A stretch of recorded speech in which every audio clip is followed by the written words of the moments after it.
कहानी शुरू होती है और हम देखते हैं कि तीन साइंटिस्ट अंटार्कटिका के ठंडे बर्फीले इलाके में अपनी वैन लेकर किसी सिग्नल के पीछे जा रहे थे और थोड़ी दूर जाने के बाद सिग्नल की फ्रीक्वेंसी बहुत तेज हो जाती है। जब वो उस जगह पर अपनी वैन रोकते हैं तो वहाँ मौजूद बर्फ एकदम से टूटने लगती है और वो साइंटिस्ट अपनी वैन समेत उस जगह में नीचे की ओर धंसने लगते हैं। थोड़ा नीचे जाने के बाद उनकी गाड़ी एक दरार में अटक जाती है। जब वो वैन की लाइट्स ऑन करते हैं तो देखते हैं कि नीचे कोई बहुत बड़ी चीज मौजूद है। वो अपनी बैकअप टीम को मैसेज भेजते हैं और लकीली जल्द ही उनकी टीम वहां पहुंच जाती है और उन्हें रेस्क्यू कर लिया जाता है। फिर सीन शिफ्ट होता है और हम डॉक्टर सैंडर नाम के एक साइंटिस्ट को देखते हैं जो अंटार्कटिका में काम कर रही टीम का हेड था। असल में डॉक्टर सैंडर डॉक्टर कैट को मिलने के लिए आए थे। डॉक्टर कैट बर्फ में मिले जीवाश्म का अध्ययन करने का काम करती थी। डॉक्टर सैंडर कैट को बताते हैं कि 2 दिन पहले उनकी टीम को अंटार्कटिका में कुछ बहुत ही इंटरेस्टिंग चीज मिली है और आप हमारे साथ वहाँ चलकर उस चीज का अध्ययन करें। डॉक्टर कैट रिसर्च में शामिल होने के लिए मान जाती है और उनके साथ चल देती है। फिर डॉक्टर सैंडर कैट और उसकी टीम को लेकर अंटार्कटिका में बने कैंप में पहुंच जाते हैं। डॉक्टर कैट देखती है कि सैंडर ने जिस चीज के बारे में उसे बताया था असल में वो एक एलियन शिप थी जो बर्फ के अंदर हजारों सालों से जमी पड़ी थी। इतने बड़े एलियन शिप को देखकर कैट हैरान रह जाती है। तभी डॉक्टर सैंडर की टीम का मेंबर डॉक्टर कैट को बताता है कि इस एलियन शिप में एक एलियन भी है। फिर ये सभी उस एलियन के पास जाते हैं। कैट बर्फ में जमे हुए एलियन के पास पहुंचती है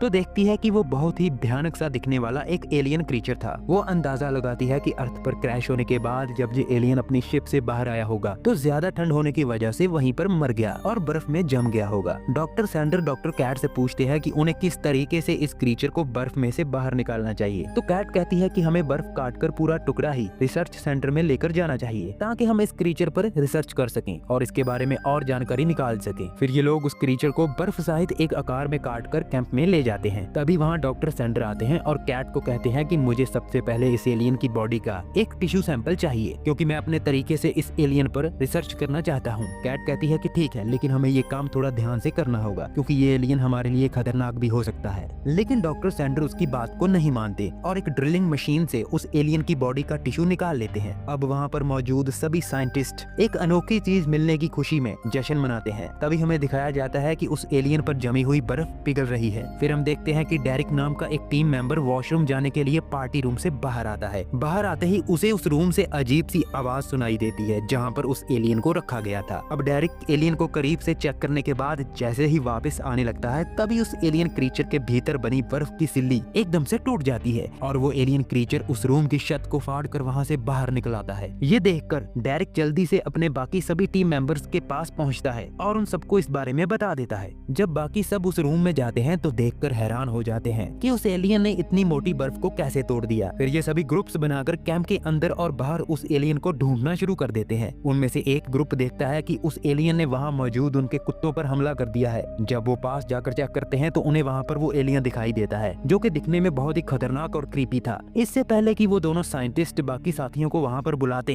वो क्रीपी क्रीचर अपना एक टेंटिकल एक साइंटिस्ट की छाती के आर पार कर देता है और उसे अपनी ओर खींच लेता है। इस दौरान उस टेंटिकल में से खून के छींटे दूसरे साइंटिस्ट के मुंह में भी चले जाते हैं। ये भयानक मंजर अपनी आंखों के सामने देखकर वो साइंटिस्ट जोर जोर से चीखता है जिसे सुनकर बाकी सब भी वहाँ पर आ जाते हैं और उस क्रीचर को देखकर उस पर गोलियां चलाने लगते हैं। लेकिन उन गोलियों का उस क्रीचर पर कोई भी असर नहीं हो रहा था। तभी एक साइंटिस्ट पेट्रोल से भरा एक कैन उस क्रीचर की ओर फेंकता है और उसमें आग लगा देता है जिसमें जलकर वो क्रीचर तड़प तड़प कर मर जाता है। फिर डॉक्टर सैंडर कहते हैं कि हमें इस मरे हुए क्रीचर के अवशेषों की जांच करनी होगी ताकि हम इसके बारे में सारी जानकारी इकट्ठा कर सकें। ये कहने के बाद डॉक्टर सैंडर उस क्रीचर के पेट को काटते हैं। स्टमक को काटते ही उन्हें अंदर अपने साथी हेनरी की डेड बॉडी मिलती है जिसे उस क्रीचर ने अपने टेंटिकल से शिकार बनाकर अपना खाना बना लिया था। हेनरी की बॉडी को देखकर कैट शॉक हो जाती है और उन्हें बताती है कि देखने में ऐसा लग रहा है जैसे इसकी बॉडी पर नई स्किन बन रही हो। वो हैरान थी कि आखिर ये क्रीचर इसकी बॉडी के साथ कर क्या रहा था। फिर कैट को उस क्रीचर के पेट में से एक लोहे की रॉड मिलती है जिसे देखकर एक साइंटिस्ट बताता है कि पिछले साल हेनरी के हाथ में फ्रैक्चर हुआ था जिस वजह से डॉक्टर द्वारा उसके हाथ में लोहे की रॉड को लगाया गया था। लेकिन यहाँ पर किसी को ये समझ नहीं आ रहा था कि हेनरी के हाथ में से लोहे की रॉड बाहर कैसे आई। डॉक्टर कैट हेनरी की बॉडी का टिश्यू सैंपल सैंपल लेती है और उसे पता चलता है कि हेनरी की बॉडी के सेल अभी भी जिंदा है और एलियन सेल्स हेनरी की बॉडी सेल्स पर हमला करके खुद को उनकी तरह बदल रहे हैं, यानी कि एलियन सेल्स हेनरी की बॉडी को खुद के यूज के लिए बदलकर जिंदा कर रहे थे।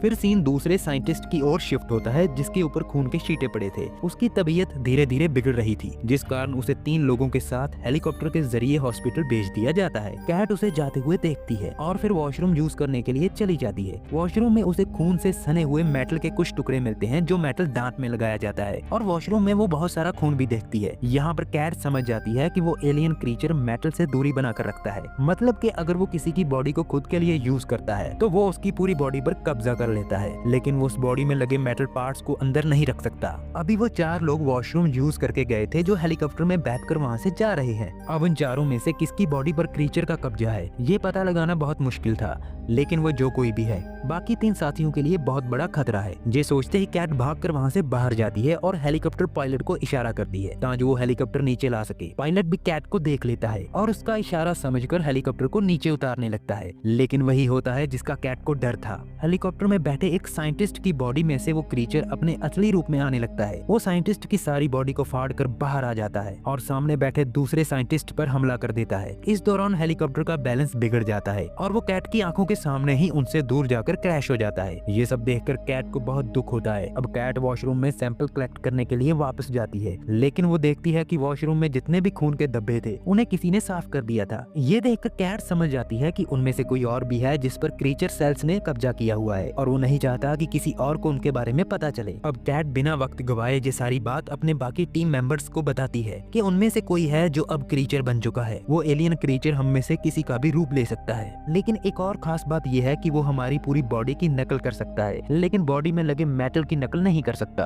और ना ही विक्टिम की बॉडी में लगे मेटल को अपने अंदर रख सकता है। इसलिए हमें खुद को यहाँ पर आइसोलेट करना होगा और उस क्रीचर को ढूंढना होगा जो हम में से किसी के अंदर छिपा हुआ है। अगर वो यहाँ से बाहर निकला तो पूरी दुनिया तबाह कर देगा। लेकिन यहाँ पर कैट की बात पर किसी को भी यकीन नहीं था और वो सभी वहाँ से चले जाते हैं। सभी के जाने के बाद एक लेडी साइंटिस्ट कैट के पास आती है और कैट को कहती है कि मैं जानती हूँ कि हम सब में से कौन इन्फेक्टेड है, और कैट को अपने साथ एक बंद कमरे में जाने के लिए मना लेती है। जब कैट और वो लड़की दूसरे रूम में जाते हैं तो कैट का ध्यान दूसरी तरफ होता है, लेकिन जब वो पीछे मुड़कर लेडी को देखती है तो वो सामने का नजारा देखकर दंग रह जाती है। वो क्रीचर उस लेडी की बॉडी को फाड़ कर बाहर आ चुका था और उसी वक्त अपने टेंटिकल से कैट पर हमला कर देता है। कैट उस क्रीचर के भयानक रूप को देखकर बहुत डर जाती है और जान बचाकर वहाँ से भागती है। इस सब के दौरान एक साइंटिस्ट उनके रास्ते में आ जाता है जिस पर वो क्रीचर हमला कर देता है और जिंदा ही उसे खाने लगता है। तभी वहाँ उसका एक और साथी फायर गन लेकर आ जाता है और आग लगाकर उस क्रीचर को मार डालता है। इस सब के बाद कैट सबको बताती है कि ये पहले तो अपने शिकार पर हमला करता है, फिर उसकी बॉडी की नकल कर लेता है और सही समय का इंतजार करता है और मौका मिलने पर बाहर आ जाता है। ये हम में से कोई भी हो सकता है।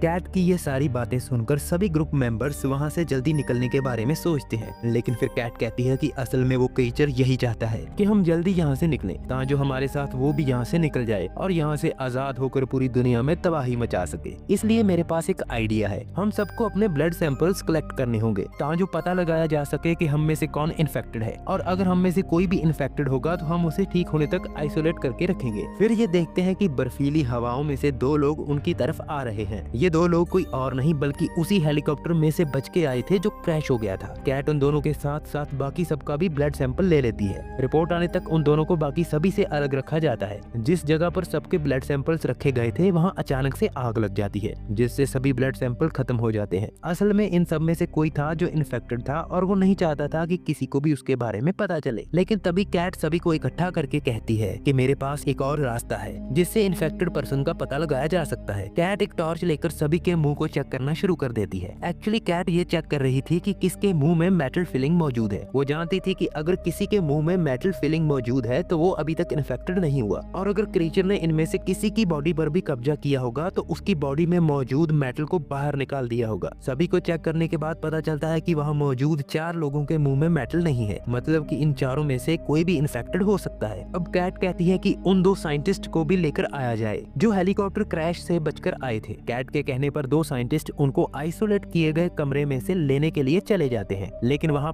पहुंचकर वो देखते हैं कि वो दोनों उस रूम से भाग चुके हैं। वो ये सोचते हैं कि शायद वो दोनों इन्फेक्टेड हो चुके हैं। फिर ये दोनों सैम और डेरिक नाम के उन दोनों साइंटिस्ट को ढूंढने लगते हैं और कुछ देर ढूंढने के बाद वो इन्हें मिल जाते हैं, लेकिन एक दूसरे को इन्फेक्टेड समझने की वजह से इन चारों में लड़ाई शुरू हो जाती है। इस दौरान डेरिक इनमें से एक आदमी को शूट करके मार डालता है। दूसरी गोली फायर गन पर लगती है, जिस वजह से वहाँ ब्लास्ट होता है और दूसरा आदमी बेहोश हो जाता है। फिर उसे दो लोग उठाकर उस कमरे में लेकर जाते हैं जहाँ पर सभी मौजूद थे, लेकिन उस कमरे में जाते ही घायल हुए उस आदमी का एक हाथ उसकी बॉडी से अलग हो जाता है और क्रीचर के रूप में बदल जाता है और वो हाथ एक साइंटिस्ट पर हमला करके उसे वही मार देता है। अब क्रीचर बनी उस बॉडी में से एक बहुत ही लंबा टेंटिकल बाहर निकलता है और वो उस कमरे में मौजूद सभी मेंबर्स पर हमला करने लगता है। वो डेरिक पर हमला करके उसे भी मार देता है। हम देखते हैं कि वो क्रीचर बहुत ही भयानक रूप ले चुका था। फिर वो क्रीचर एक और आदमी को पकड़कर अपना शिकार बनाता है। वो उसे अपनी बॉडी से चिपका लेता है और उसे अपने साथ ही ले जाता है। तभी कैट वहाँ पर फायर गन ले आती है और उस क्रीचर पर हमला करती है, लेकिन वो बचकर वहाँ से भाग जाता है।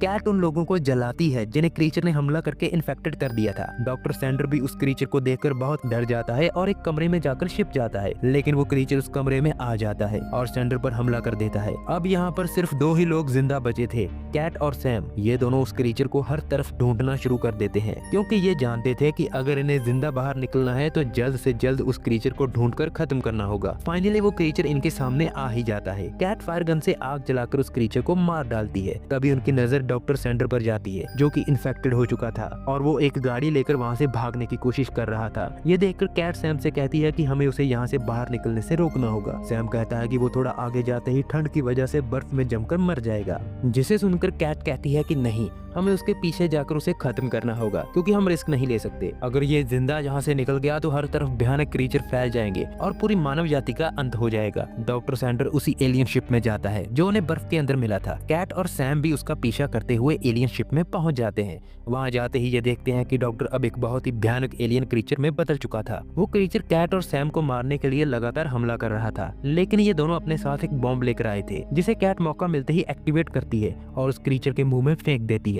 बम के फटते ही वहाँ पर बहुत बड़ा ब्लास्ट होता है, जिससे कि वो क्रीचर मर जाता है और साथ ही वो एलियन शिप भी तहस नहस हो जाती है। कैट और सैम सही सलामत वहाँ से बाहर निकल आते हैं। अब ये दोनों वहाँ से वापस जाने की तैयारी करते हैं, लेकिन उसी टाइम कैट कुछ नोटिस करती है। वो सैम से कहती है कि क्या तुम जानते हो कि मुझे कैसे पता चला कि तुम्हारे अंदर वो क्रीचर नहीं है, बल्कि तुम एक इंसान हो। सैम के पूछने पर वो कहती है कि शिप पर जाने से पहले मैंने तुम्हारे कान में सोने की एक रिंग देखी थी, लेकिन अब वो रिंग तुम्हारे कान में नहीं है। मतलब कि सैम भी क्रीचर सेल से इन्फेक्टेड हो चुका था। अब कैट के पास कोई दूसरा रास्ता नहीं बचा था सिवाय सैम को खत्म करने के, इसलिए अब कैट ना चाहते हुए भी सैम को फायर गन से जला देती है। जलती हुई सैम उसी क्रीचर की तरह आवाज निकाल रहा था और थोड़ी ही देर बाद वो मर जाता है। इसके बाद कैट दूसरी गाड़ी में बैठकर वहाँ से निकल जाती है। यहाँ इतने सारे लोगों में से सिर्फ कैट ही जिंदा बची थी। अब हम देखते हैं कि अगले दिन वहाँ हेलीकॉप्टर पर एक साइंटिस्ट आता है। वो इस प्रयोगशाला की हालत को देखकर हैरान हो जाता है। वो वहाँ पर अपने साथियों को आवाज लगाने लगता है। वो सोचता है कि शायद उनमें से कोई भी जिंदा नहीं बचा, लेकिन तभी अंदर से एक टीम मेंबर साइंटिस्ट की ओर गन पॉइंट किए हुए बाहर निकलता है। वो वहाँ रुका हुआ था ताकि उस एलियन क्रीचर को ढूंढकर उसे मार सके। वो गन दिखाते हुए हेलीकॉप्टर लेकर आए साइंटिस्ट को अपना मुंह खोलने के लिए कहता है। असल में वो चेक करना चाहता था कि वो साइंटिस्ट भी इन्फेक्टेड तो नहीं, लेकिन वो साइंटिस्ट इन्फेक्टेड नहीं था। इसके बाद रिसर्च सेंटर से एक डॉग भागता हुआ बाहर निकलता है। ये वही डॉग था जिस पर मूवी की शुरुआत में एलियन ने हमला किया था, यानी कि वो एलियन क्रीचर अब भी उस डॉग के अंदर था। ये देखते ही वो साइंटिस्ट दूसरे साइंटिस्ट को कहता है कि जल्दी से हेलीकॉप्टर स्टार्ट करो और उस डॉग का पीछा करो। फिर वो लगातार उस डॉग का पीछा करते हैं और उस पर फायरिंग करते हैं। साइंटिस्ट डॉग की ओर निशाना लगाकर एक लास्ट फायर करता है और इसी के साथ ही ये मूवी खत्म हो जाती है।